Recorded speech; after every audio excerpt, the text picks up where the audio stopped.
DraftKings, kumpanija ewlenija fis-settur tal-gaming ibbażata fl-Istati Uniti, fetħet uffiċċju f'pajjiżna biex minnu timraħ fis-suq Ewropew.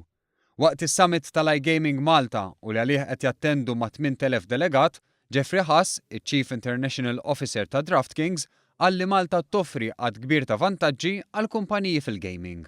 The weather is fantastic. It's a tremendous environment for business, a very clear, transparent regulations for any type of gaming activity. The Malta Gaming Authority created a new category of skill games licenses, which encourage businesses like mine to come here in order to base ourselves, operate and grow. But also, there are so many successful iGaming companies here in Malta already. DraftKings hija kumpanija ewlenija fl-Istati Uniti għal daily fantasy sports, fejn l-utent joħloq tim immaġinarju magħmul minn plejers reali u jikkompeti f'avvenimenti sportivi ta' bejn jum u 4 tiem.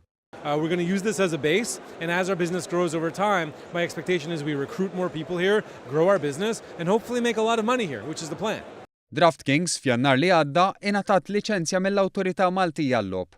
Minn hawn nidew il-prodott tagħhom fl-Irlanda, l-Awstrija, il-Ġermanja u Malta. Matul is-Summit, is-Segretarju Parlamentari Silvio Xkembri ħabbar li l-ġimgħa d-dieħla se jitnieda l-Istitut Ewropew għall-Gaming ta' Malta biex aktar studenti jitħarġu f'karrieri f'dan is-settur.